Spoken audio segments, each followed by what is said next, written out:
Por favor. El tema de hoy es el bautismo en agua en el nombre del Señor Jesucristo. Quiero preguntarles y a la vez como una forma interrogante. ¿Sabían ustedes que si una persona no está bautizada con el bautismo que enseña la palabra del Señor, está expuesto a perderse? ¿Sabían ustedes que el bautismo en el nombre de Jesús es la puerta o la entrada al reino de los cielos? ¿Sabían ustedes que el bautismo en el nombre de Jesús se debe hacer de una forma consciente, clara y a la vez, pudiéramos decirlo, con plena convicción para alcanzar la salvación?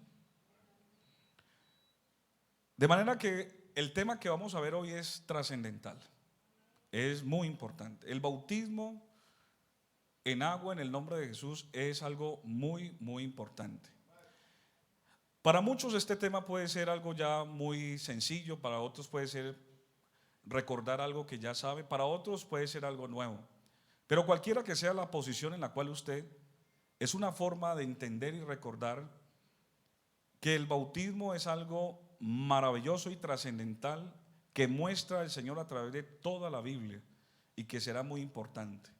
De hecho, cuando una persona aún ya esté bautizada, tiene que considerar algunos aspectos que vamos a analizar en esta mañana. ¿Están listos? Primero que todo vamos a la etimología de la palabra bautismo, o sea, la raíz. La palabra bautismo viene de una palabra que significa sumergir, sumergir. Y esta palabra sumergir, uno encuentra cómo el Señor a través de toda la Biblia fue mostrando de una forma progresiva lo que a futuro iba a ser la importancia y la trascendencia del bautismo, ya que el bautismo en otros tiempos el Señor lo utilizó de una forma figurativa o simbólica. La Biblia tiene una cantidad de figuras literarias. La Biblia es un manual de muchas, podemos decir, de un lenguaje muy rico en el tema de literatura, por ejemplo, de figuras literarias. La Biblia habla de símil, de metáforas, de sinécdoques. La Biblia tiene exageraciones, hipérboles. La Biblia habla acerca de, tiene fábula, tiene, a ver, se me escapa una que es muy importante, eufemismos, es decir, no decir las cosas de una forma grotesca, sino tratar de atenuarlas o mostrarlas de una mejor manera. Entonces, cuando usted lee la Biblia va a encontrar toda esa riqueza lingüística y literaria. Y si hay algo que el Señor utilizó, por ejemplo, para el bautismo fue el símil y también un lenguaje figurativo. Y por ejemplo, usted empieza a analizar el bautismo desde los antidiluvianos, es decir, del tiempo de Noé. ¿Algunos han escuchado sobre Noé? Noé, dice la Biblia, que el Señor lo escogió y le dio una orden. Y la orden fue que construyera ¿qué? Un arca. Y le dijo que esa arca iba a tener unas medidas, un diseño, unas condiciones. Y el Señor le dio la orden precisamente a todos los animales del momento para que entraran en pareja. Y también le dijo a Noé que pregonara un mensaje. ¿Y el mensaje, cuál era el mensaje de Noé? De arrepentimiento, ¿sí? Y que entraran al arca. Pero dice la Biblia que muchos se burlaban de Noé, lo menospreciaron, lo malinterpretaron. Y solamente dice la Biblia que Noé y su familia entraron, y los animales. Y cuando entraron los animales, entró su familia, que fueron aproximadamente 8 personas. Dice que el Señor cerró el arca y automáticamente se vino un diluvio y murió abnegada toda esa generación juntamente con los animales. Y en medio de esa inundación mundial, porque de hecho esto es una evidencia, tiene evidencia arqueológica, hay evidencias antropológicas también de que sí existió un diluvio mundial o universal. Y todas esas evidencias están constatadas. Hay estudios muy serios de que sí hubo un diluvio y que corresponde al tiempo bíblico también. Cuando el diluvio cesa, es decir, el agua vuelve a su causa o a su caudal, a sus caudales, a los ríos, al mar, y ya todo se normaliza, hay una gran mortandad. Y cuando ya el arca reposa en tierra firme, salió Noé, los animales y su familia, y allí se establece entonces una nueva generación, que esa generación empieza a poblar la tierra, y el Señor por primera vez establece lo que es el arco iris como un pacto entre Dios y el hombre, que no volvería a destruir la tierra por medio de agua. De manera que cuando usted ve el arco iris, hermano, aparte de tomarle fotos y hacerle una selfie, dígale gracias, Señor, porque ese es el pacto que tú hiciste con nosotros los hombres. ¿Cuántos dicen gloria a Dios?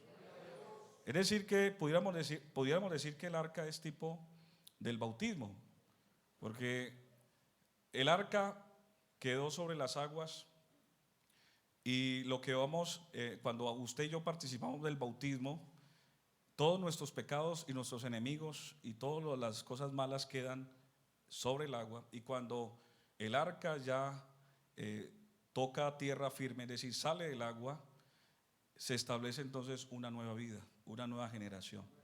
El arca es tipo de Cristo, y lo que pasó allí es tipo del bautismo. También podríamos ver a través de la palabra del Señor que hay otra simbología del bautismo, y es con respecto a lo que fue el paso del Mar Rojo de los israelitas atravesando el mar, ¿sí? Ese también podríamos decirlo que es una forma simbólica del bautismo. Dice la Biblia que el Señor escogió ¿a quién? A Moisés, y lo escogió como un caudillo, como un líder para enfrentar a Faraón. Y esa orden era que tenía que dejar ir o dejar salir a su pueblo 3 días de camino. Y todos ustedes saben que hubo señales, hubo algunas plagas, y todo eso que pasó allí todo era simbólico también. Todo, por ejemplo, las plagas de Egipto, las 10 plagas, otros hablan de 7, pero eran 10. Todos eran dioses de los egipcios, y todos representaban una deidad de los egipcios. El río Nilo era una deidad para los egipcios. Los piojos, las langostas, el sol era Nimrod para ellos.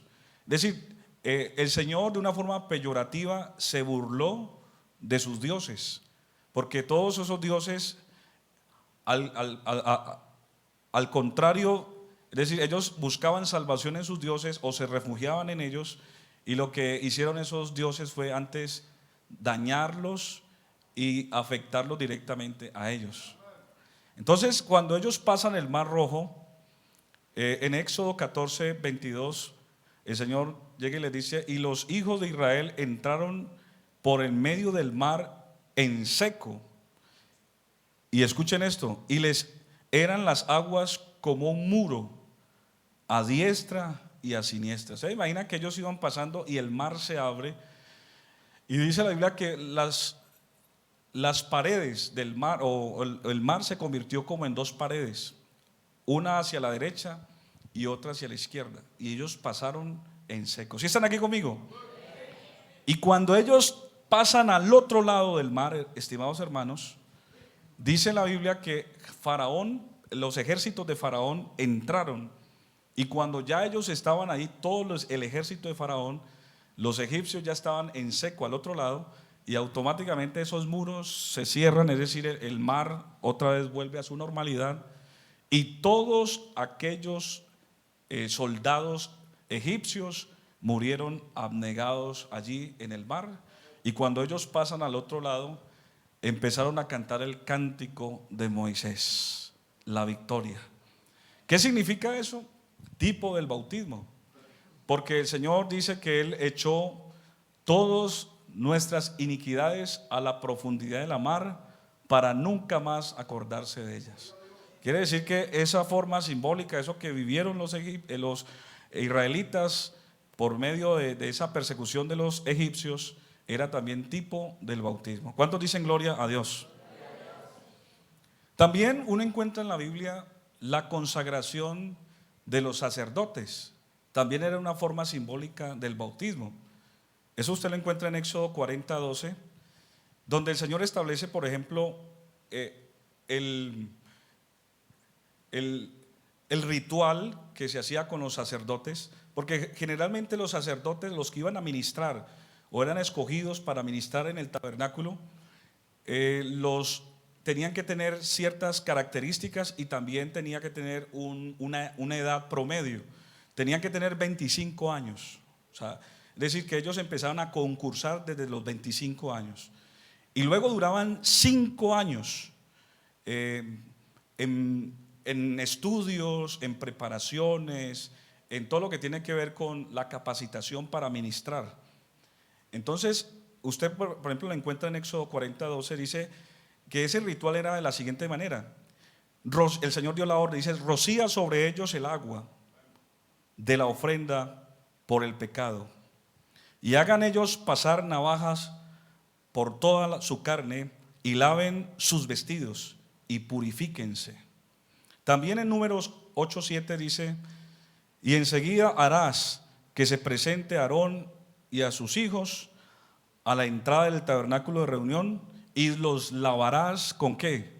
Con agua. Mire que ellos antes de ministrar tenían que pasar por este ritual, tenían que ser sumergidos en agua, tenían que tener esa forma de ritual para ser consagrados para este oficio. Y si usted encuentra también en el Nuevo Testamento al apóstol Juan. Juan era hijo de Zacarías, un sacerdote que participaba. Los sacerdotes participaban cada 6 meses. Ellos ministraban en el templo, y Juan, su papá, era Zacarías, y Zacarías con su esposa, ellos no podían tener hijos. Y cuando Zacarías entró, ya todos sabemos, tuvo una visión y le habló que iba a tener un hijo, y Zacarías quedó mudo precisamente de esa visión, y le dijo que ese niño se llamaría Juan, ¿sí? Y ese Juan, el apóstol Juan, fue uno de los escogidos, podríamos decir así, uno de los escogidos para presentar al Mesías, Juan el Bautista, siendo un predicador, siendo un profeta, no apóstol sino profeta, porque el profeta era aquel que anunciaba y denunciaba el pecado, pero también daba luces del Mesías, porque por eso dice Pedro, 1 Pedro 1:10, que todos los profetas que profetizaron acerca de esta gracia destinada a nosotros, ellos indagaron y diligentemente ellos buscaban qué persona y en qué tiempo el Espíritu de Cristo que estaba en ellos anunciaba quién iba a ser el Mesías. Y Juan fue ese escogido, porque Juan de un momento a otro empezó a bautizar en el río Jordán, y las multitudes, Juan predicaba un mensaje de arrepentimiento. Él le decía a las personas: arrepiéntanse, porque viene uno más poderoso que yo, el cual yo no soy digno ni siquiera de desatar la correa de su calzado. Él os bautizará con Espíritu Santo y fuego.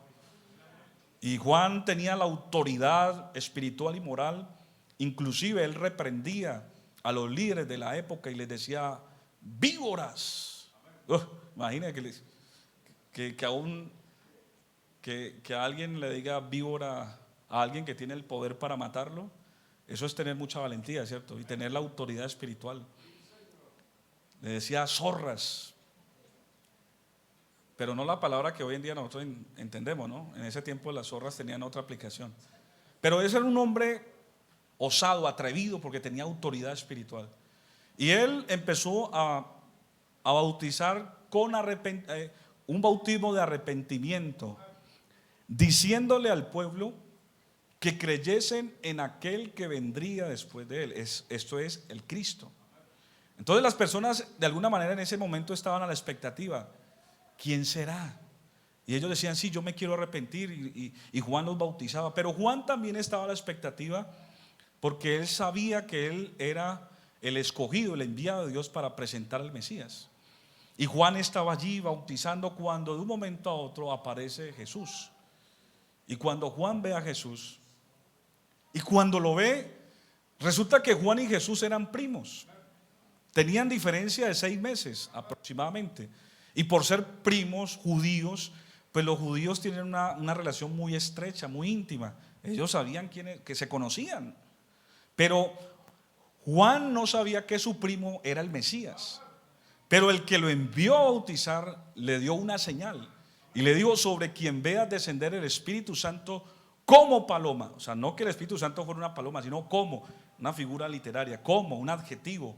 Como paloma, Él es el que bautiza con Espíritu Santo y fuego. Y cuando Jesús iba llegando allí junto con la multitud al río Jordán, Juan lo vio. Ya no ve al primo, sino que ve la señal, que el Espíritu Santo descendía sobre él como paloma, y escuchó una voz que dijo: este es mi Hijo amado, en el cual tengo complacencia. A él oíd. Alabanzas al nombre del Señor. Mateo 3:16. Y Jesús, después que fue bautizado, subió luego del agua. Mire que si subió fue porque estuvo sumergido. Entonces Jesús mismo dio testimonio que el bautismo era por inmersión. ¿Sí? De manera que hago un paréntesis aquí. ¿Sí están aquí conmigo, hermanos? Un paréntesis.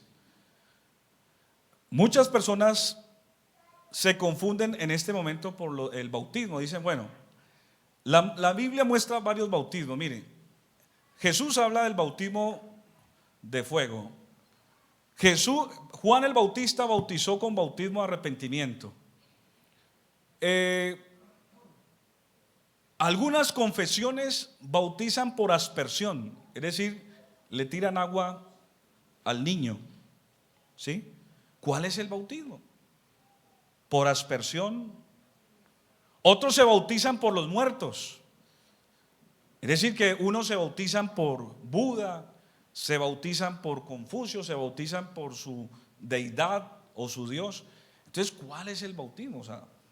Entonces, antes de hacernos esas preguntas, podríamos decirlo así, hermenéuticas: ¿por qué? ¿Para qué? ¿Cómo? ¿Cuándo? Lo primero que hay que entender estamos hablando de la forma, ¿cierto? La forma, que fue por inmersión.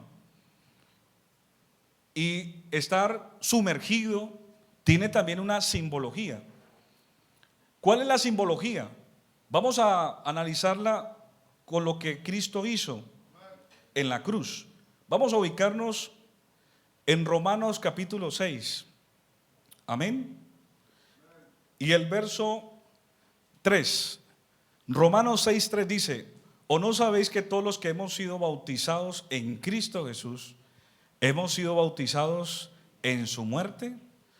Porque somos sepultados, escuchen esto, sepultados juntamente con él para muerte por el bautismo, a fin de que como Cristo resucitó de los muertos por la gloria del Padre, así también nosotros andemos en vida, ¿qué?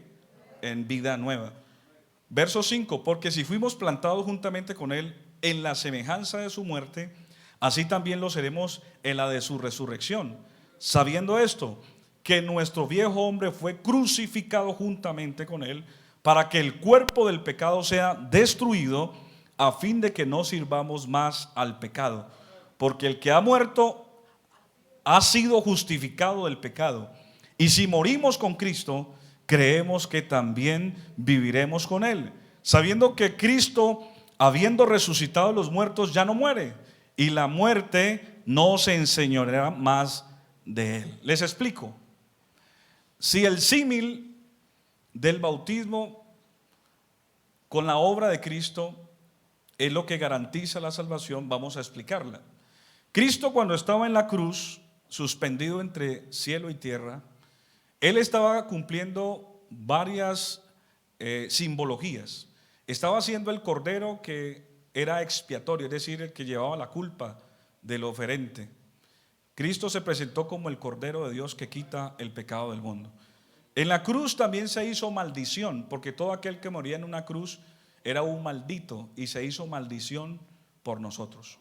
Cristo en la cruz se convirtió en un vicario, es decir, un sustituto, el justo por los injustos, para acercarnos a Dios.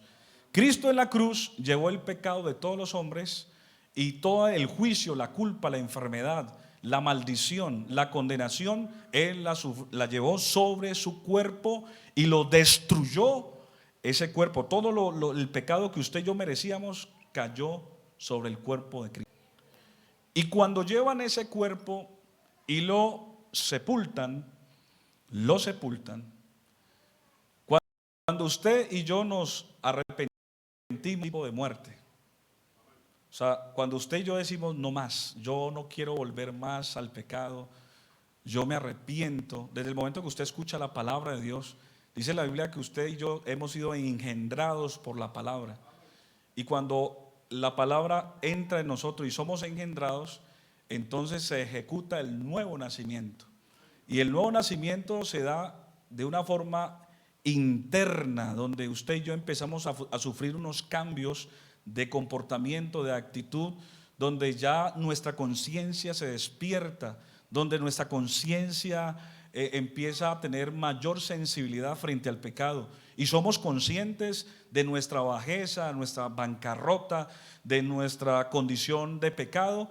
Entonces, al arrepentirnos, decimos: necesito un Salvador y necesito que todos mis pecados sean perdonados.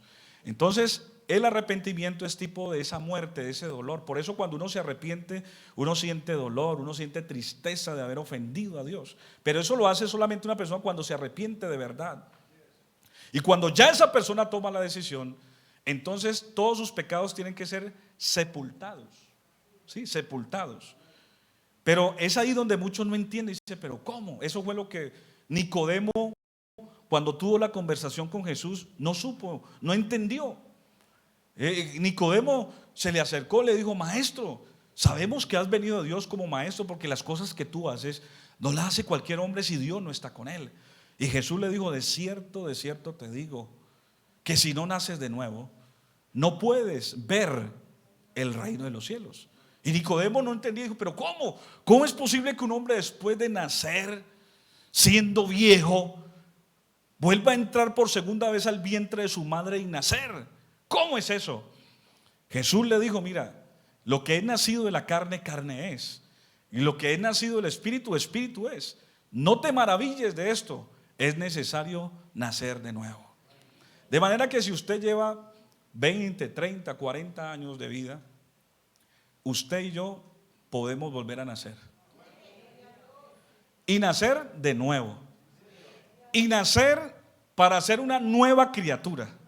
No seguir haciendo lo que hacíamos antes, porque el Señor dice que Él nos rescató de nuestra vana manera de vivir, la cual heredamos de nuestros padres, no con cosas corruptibles como oro o plata, sino por la sangre preciosa de un cordero que fue inmolado desde antes de la creación del mundo, pero que ahora ha sido manifiesto a todos. De manera que el bautismo significa sepultura, sepultura de todos nuestros pecados, desde el momento en que tenemos conciencia hasta ese día. Quedan allí los pecados. Ahora, Cristo no se quedó en la tumba. Si Cristo no hubiese resucitado, nosotros todavía estaríamos en pecado. No habría salvación. No habría la esperanza que ahora en esta mañana tenemos aquí. Pero la Biblia dice que al tercer día, ¿cuántos días pasó el pueblo de Israel en el desierto? ¿Cuántos días de camino para pasar el mar? 3. Y entonces dice la Biblia que al tercer día, suelto los dolores de la muerte, por cuanto era imposible que la muerte lo pudiese retener, se levantó de la tumba Jesucristo, proclamando: toda potestad me es dada en el cielo y en la tierra, y tengo las llaves del Hades y de la muerte. Cuando Cristo resucita, es tipo entonces la resurrección de una nueva vida. Porque Cristo, cuando resucitó, Él ya no resucitó en el mismo cuerpo, desfigurado, maltratado. No, Él fue vituperado. Dice la Biblia que lo convirtieron en una llaga, como una raíz de tierra seca. Dice que no había parecer en Él ni hermosura, sin atractivo. Pero cuando Cristo resucita, Él resucitó en el cuerpo glorioso, en el cuerpo que usted y yo un día vamos a tener. Ese cuerpo que tuvo Adán, que podía traspasar paredes, que tenía capacidad cognitivas y habilidades que pueden ser hoy en día sobrenaturales. Es todo. Jesús resucitó y fue la primicia. Jesús fue el anticipo de que sí habrá resurrección. Entonces, cuando una persona la bautizan y cuando está en el agua, todos sus pecados están siendo sepultados. Porque eso fue lo que el Señor dijo a través del escritor a los hebreos. ¿Sí están aquí conmigo? Este es el pacto que estableceré en aquellos días. Pondré mis leyes en sus mentes y en sus corazones las escribiré. Y ninguno dirá a su hermano: conoce al Señor, porque todos me conocerán, desde el más pequeño hasta el más grande, y seré propicio en sus injusticias, y nunca jamás me acordaré de sus pecados. Ese es el pacto. Él dijo: este no va a ser como el pacto que yo hice con los hijos de Israel cuando los saqué de Egipto, porque ellos no permanecieron en mi pacto, ellos fueron rebeldes, ellos no creyeron, pero este va a ser el nuevo pacto. El nuevo pacto en el bautismo es donde esa vieja naturaleza que leíamos ahorita en Romanos, allí, colóqueme el 3 por favor, 6:3, dice que: o no sabéis los que hemos sido bautizados en Cristo Jesús, hemos sido bautizados en su muerte. O sea, cuando usted y yo entramos al agua, en ese momento todos nuestros pecados quedan sepultados ahí con Cristo. Y cuando el ministro que te va a bautizar te saca del agua, en ese momento está resucitando en una vida nueva.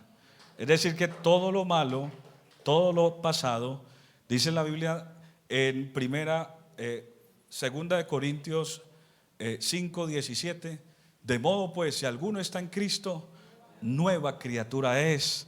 Las cosas viejas pasaron, he aquí todas son hechas nuevas. Nuevas.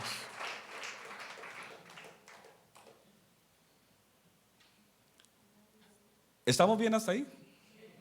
¿Sí?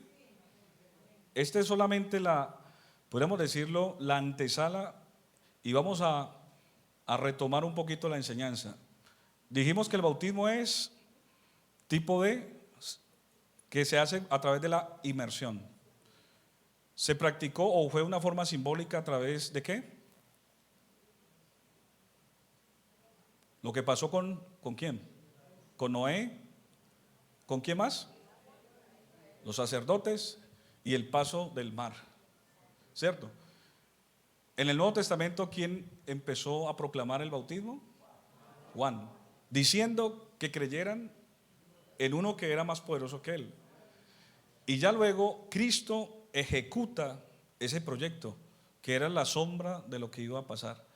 Cristo, Él ejecuta todo, hace una obra perfecta, y en esa obra perfecta entonces entendemos que el bautismo tiene tres funciones. Es decir, que cuando una persona se arrepiente es tipo de muerte, cuando se bautiza es tipo de sepultura, y cuando sale del agua es tipo de una nueva vida en Cristo.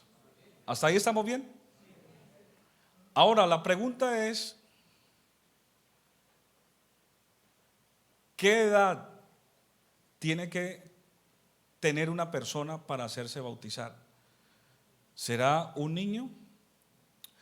Ya que tenemos el pecado original y desde temprana edad tenemos que ser limpios o perdonados para ya luego entonces recibir las bendiciones de Dios. ¿O qué enseña la palabra del Señor? Por ejemplo, mira, Jesús enseñó, y de hecho él fue testigo, ¿no? Porque ¿por qué Jesús se bautizó? La pregunta es, y algunos dicen eso, ¿por qué Jesús se bautizó?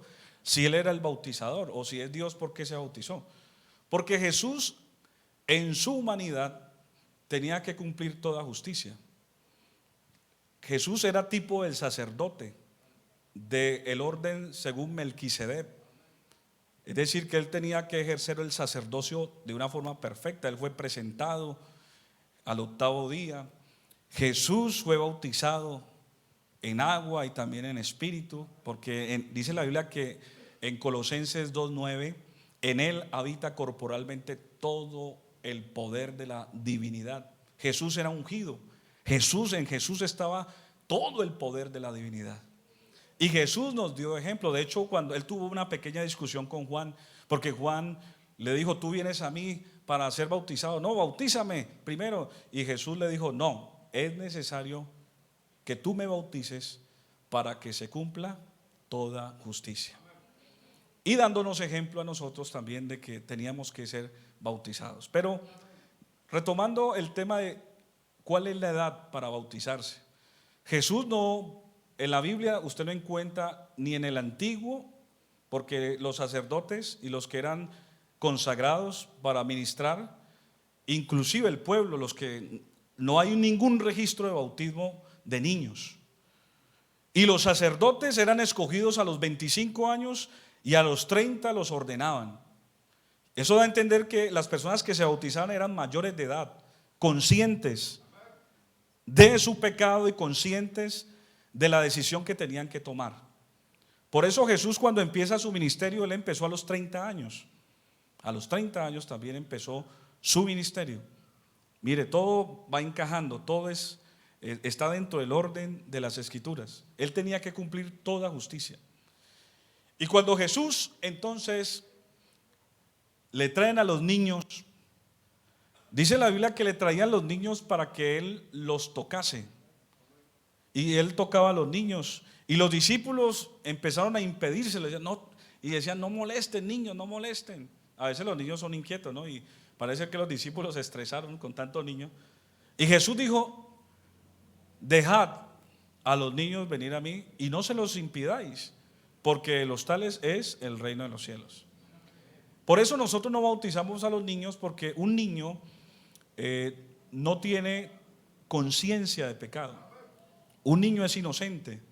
Un niño no está en la capacidad de asimilar realmente lo que es maldad. Pero ya cuando ese niño ya empieza a ser consciente de lo malo y se despierta la conciencia de pecado, ahora sí ya necesita tomar una decisión. Por eso el bautismo bíblicamente no es para niños, es para adultos, para personas que han tomado la decisión consciente de entender su bajeza y su necesidad de arrepentirse. ¿Hasta ahí estamos claros? Ahora, Jesús enseñó, o más bien Jesús hizo un planteamiento de un bautismo. Vamos a leer Mateo 28, 19. Mateo 28, 19.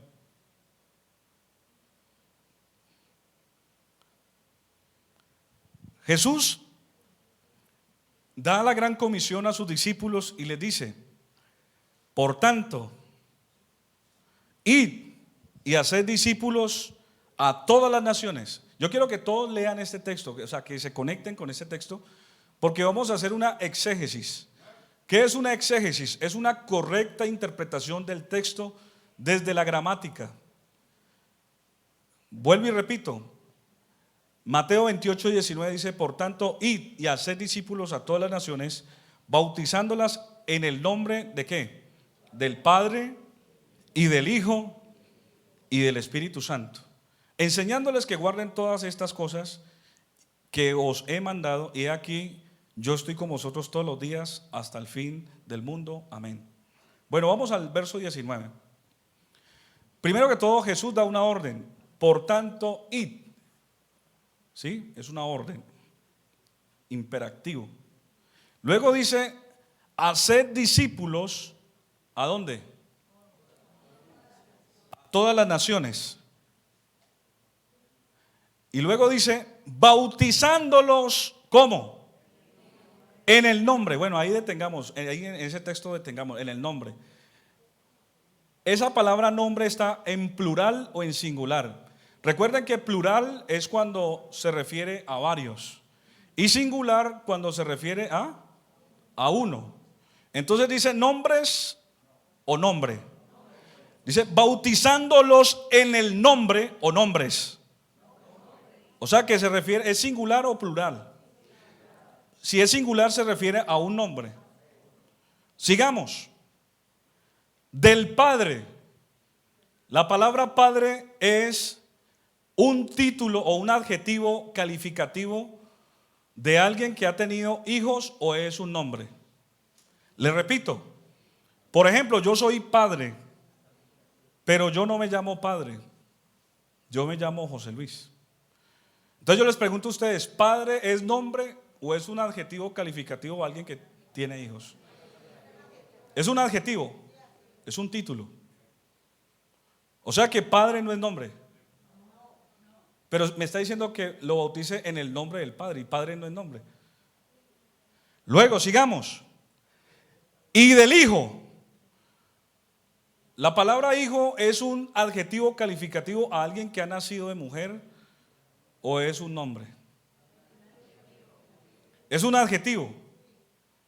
O sea que hijo no es nombre. Por ejemplo, yo soy hijo de doña María, pero me llamo José Luis. O sea que hijo no es tampoco nombre, pero me está pidiendo un nombre. Bautícelo en el nombre. Padre, ya ustedes me dijeron que no es nombre. Hijo tampoco es nombre. Y luego dice: y del Espíritu Santo. Yo les pregunto, ¿Espíritu Santo es un nombre o es la naturaleza de Dios? Pero si me dice bautícenlos en el nombre del Padre, y ustedes me dicen que Padre no es nombre, ni Hijo tampoco, Espíritu Santo es la naturaleza de Dios, ¿dónde está el nombre?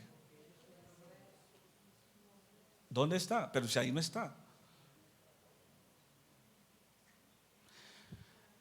Aquí es donde muchos se confunden, muchas organizaciones, muchas personas que practican esto. Ahora, vamos a hacerle otro análisis más a este texto, otro análisis.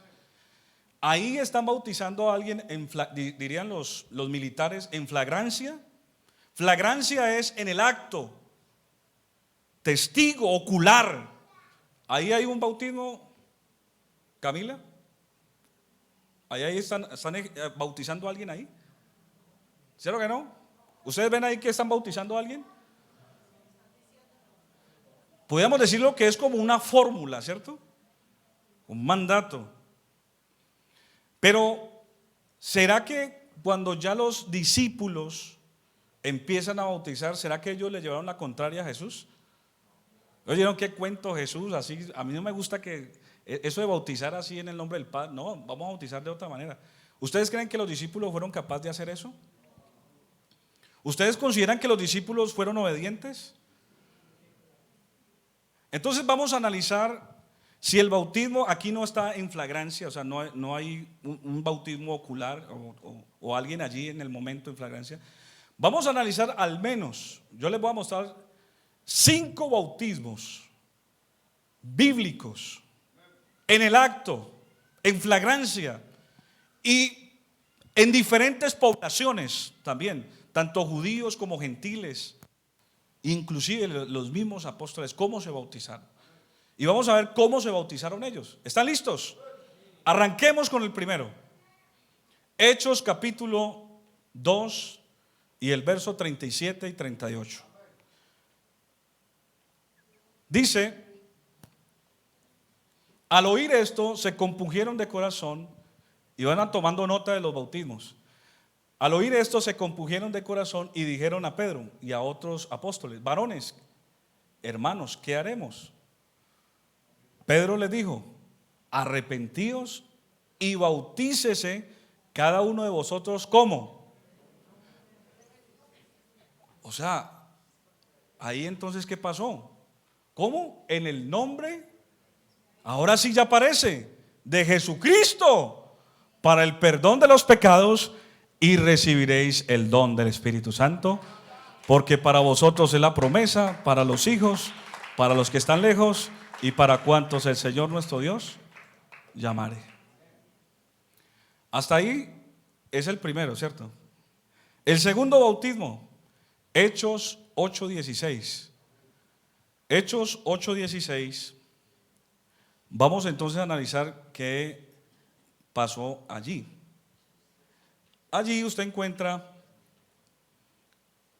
que los discípulos estaban predicando en Samaria. ¿Y los samaritanos eran judíos? ¿Era el pueblo escogido? No, cierto que no. Entonces vamos a leerlo.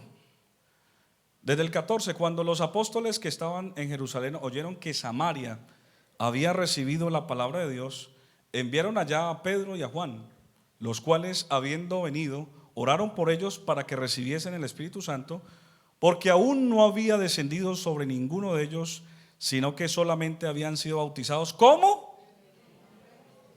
Repitan conmigo, ¿cómo? En el nombre de Jesús. ¿Cuántos bautismos van ahí? 2. Vamos con el tercero. Lo que pasó en la casa de Cornelio. Hechos capítulo 10 y el verso 47.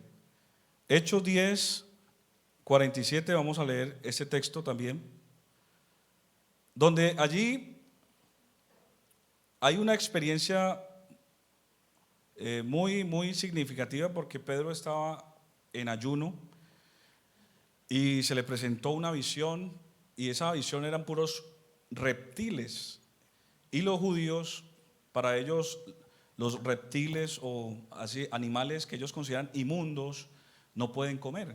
Y escuchó una voz que le dijo: mata y come. Y Pedro dijo: no, Señor, o sea, usted sabe que yo no como eso. Entonces el Señor se refería que la salvación ya no iba a ser exclusiva para ellos, sino que iba a alcanzar otro pueblo. Entonces Pedro, la verdad, él no entendía mucho, y ahí aparece el primer GPS humano que uno encuentra en la Biblia. Cómo el Señor llegó y le mandó a unos hombres y le dio inclusive la dirección a Pedro, ¿cierto? Le dio toda la dirección. Y Pedro, entonces, el Señor le dijo: tranquilo, que van a venir unas personas a recogerlo. Y efectivamente llegaron unos hombres, y Cornelio también estaba en ayuno. O sea, Pedro estaba en ayuno y Cornelio también.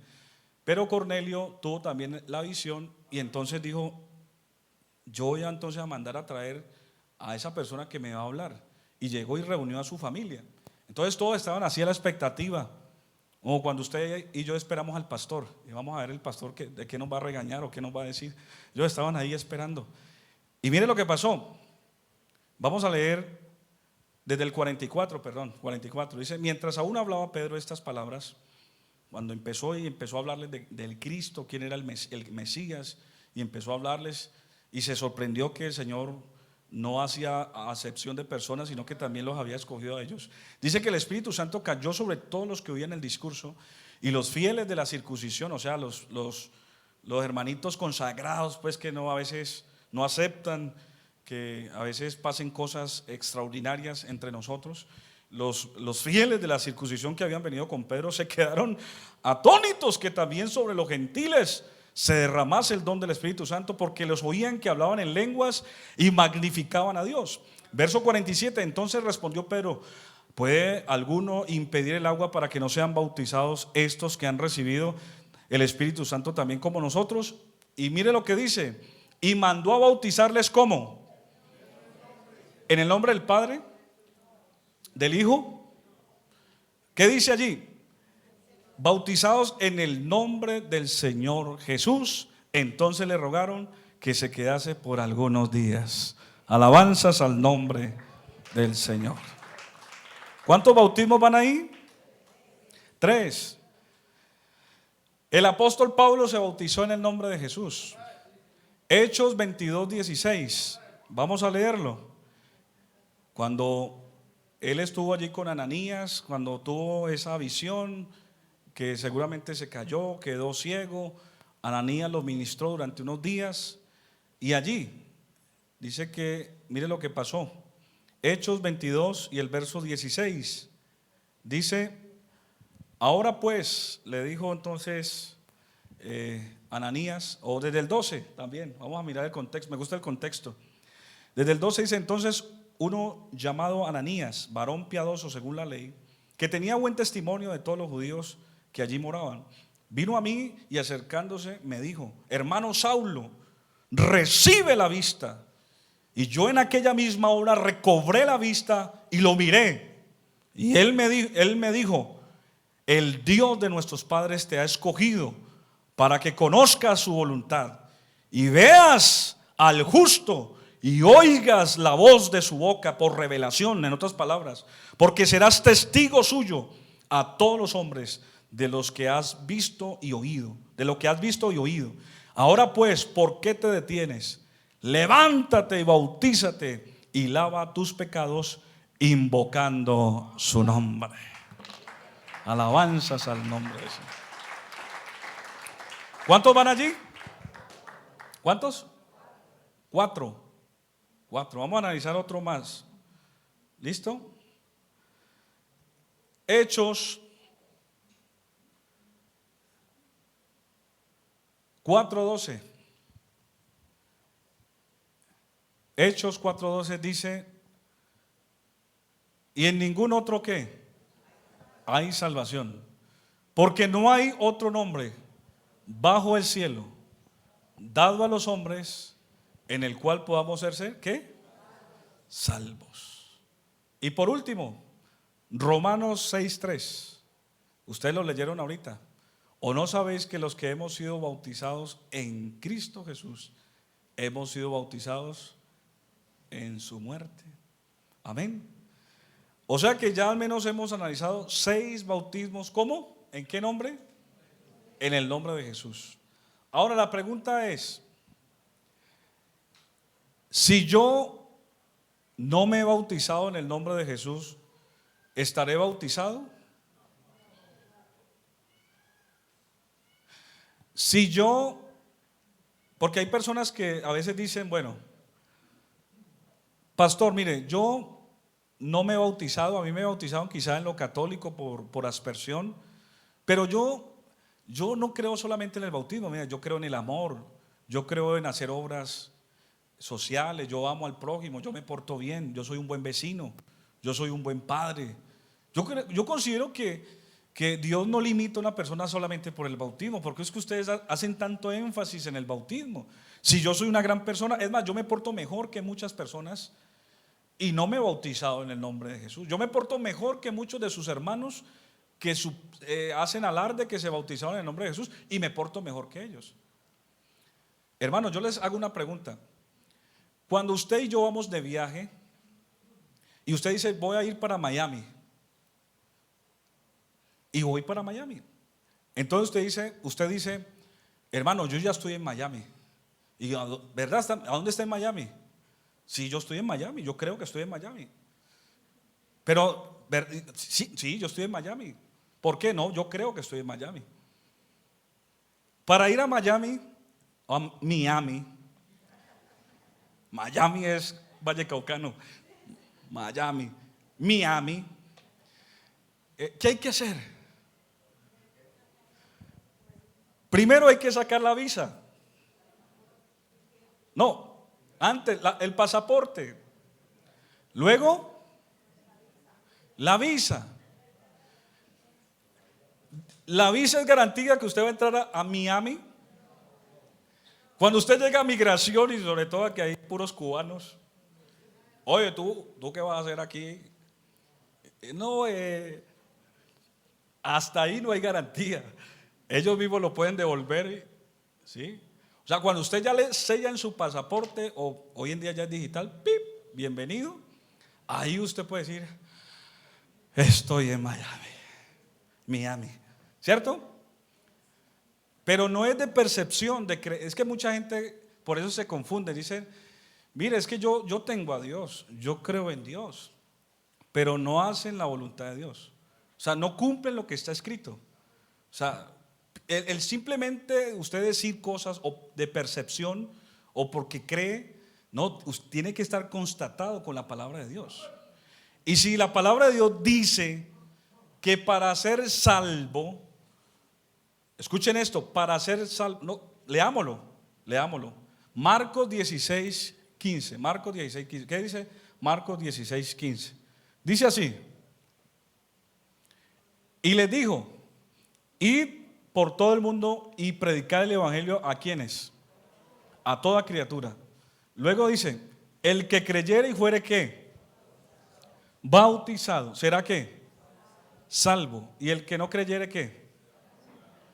O sea que la salvación, el bautismo es importante. Yo quiero ver la mano levantada de los que crean y piensen que el bautismo es importante para salvación. Levanten la mano. Okay, bájenla. ¿Ustedes creen que una persona si no se bautiza, ¿será que será salva? Bueno, no lo digo yo, ni ustedes tampoco. Vamos a ver qué dice la Biblia. Dice, el que creyere y fuere ¿qué? ¿Será qué? Ahí no da opciones. El que creyere y fuere ¿qué? Bautizado será salvo.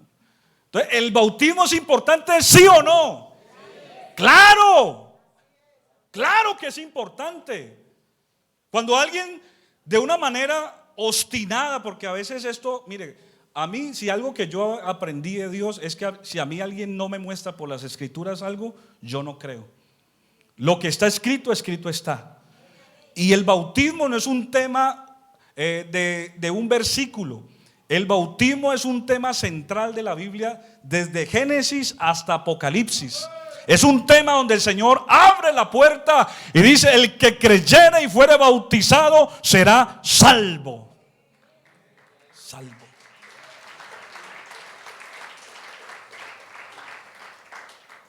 Y quiero terminar diciéndoles que muchas personas que han sido bautizadas por aspersión o han sido bautizadas en los títulos, en el nombre del Padre, del Hijo y del Espíritu Santo. Yo les invito, yo siempre dejo una tarea. Yo he hablado con pastores trinitarios. De hecho, yo estudié en una universidad trinitaria donde en mi salón tuve a todos los pastores más influyentes de la ciudad de Cali. Ahí estaban todos y estábamos todos en la misma aula de clase. Y conozco la doctrina de la Trinidad y para mí he tenido tolerancia y muy buena amistad con todos los trinitarios. Los quiero, los amo, son personas muy especiales. Tengo amigos trinitarios, pastores, amigos trinitarios. Pero este tema es un tema que muchos de ellos no entienden. Y yo les decía, con todo el respeto, les decía, bueno, muéstreme un bautismo en el acto, en el nombre del Padre, del Hijo y del Espíritu Santo. Y muchos de ellos me decían, no, solamente lo dijo Jesús. Jesús lo dijo, Mateo 28:19. Y hacíamos la exégesis, porque ellos también son teólogos y lo miramos desde el idioma, desde el hebreo, del griego. Y no entendían. Es que es claro, es muy claro. Decía, pero si todos entonces yo les decía, ¿los discípulos se equivocaron?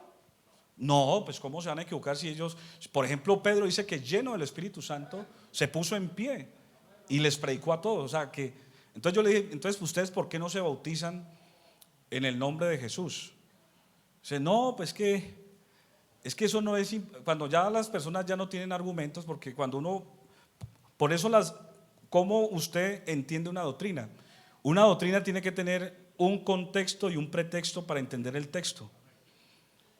Y el bautismo es un tema que usted puede explicarlo y tiene muchos contextos y pretextos y versículos que le hablan de lo mismo. Cuando usted entiende una sana doctrina tiene que ir relacionada con esto. Yo me acuerdo, un pastor que tiene una iglesia aquí muy grande en Cali me decía: no, pastor, es que la Trinidad es un misterio. Es el misterio de la Trinidad. Yo le dije: pero misterio, pues lo único que yo veo en la Biblia que fue un misterio, era quién era el Cristo.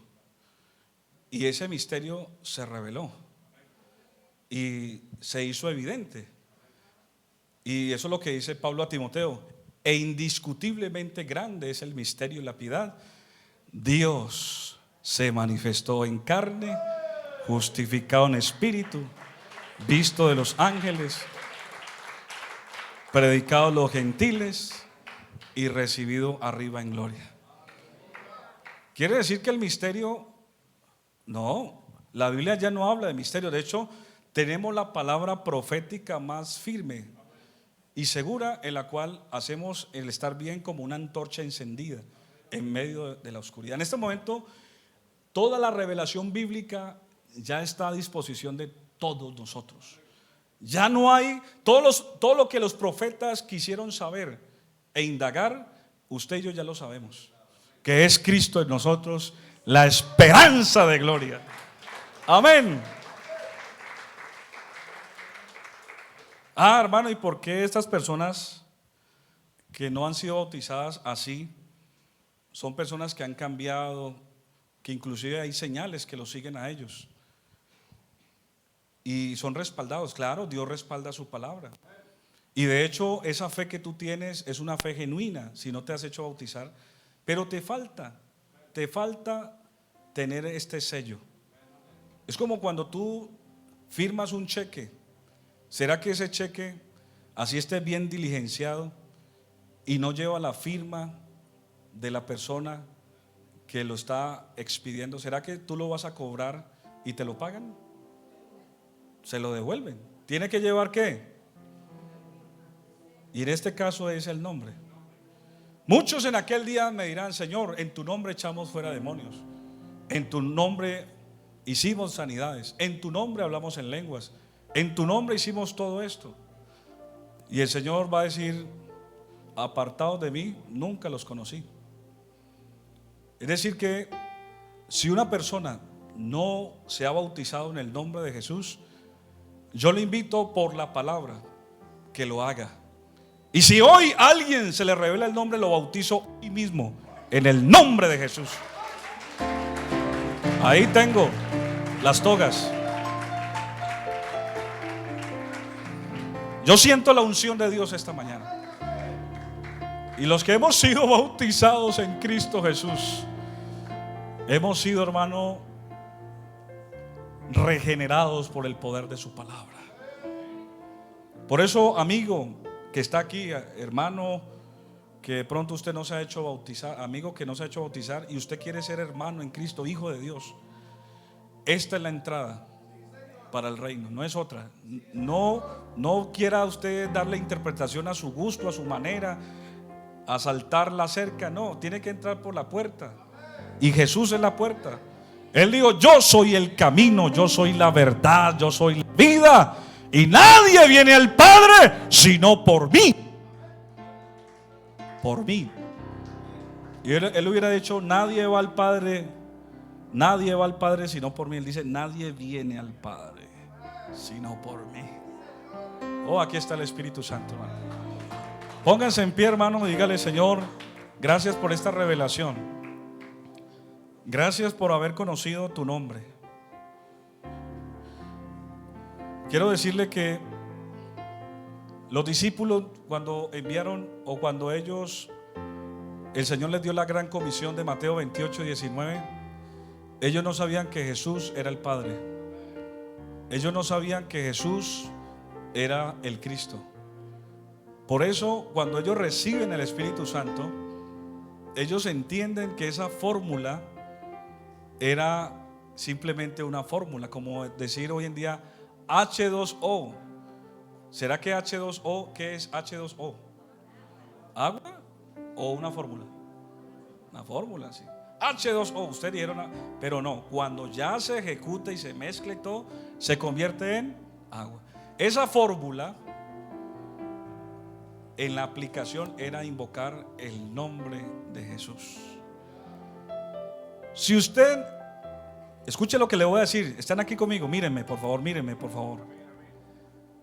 Usted cuando ora por los alimentos, ¿qué nombre invoca? ¿Usted ora en el nombre del Padre, del Hijo y del Espíritu Santo?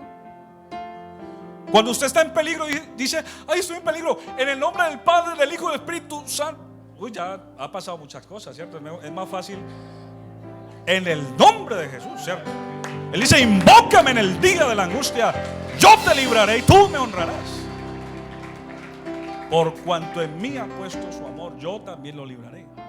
¿Será que cuando usted está enfermo, usted dice, en el nombre del Padre, del Hijo, del Espíritu Santo hago esta oración? ¿Usted invoca qué? El nombre de Jesús. Cuando usted va a consumir los alimentos, ¿en el nombre de qué? Y todo lo hace en el nombre de Jesús. ¿Y por qué lo más importante, que es el perdón de sus pecados, por qué no invoca el nombre de Jesús? Ajá. Si para lo otro lo hace, para los alimentos, para cuando está en peligro, para cuando necesita ayuda, todo lo que usted hace, invoca el nombre de Jesús.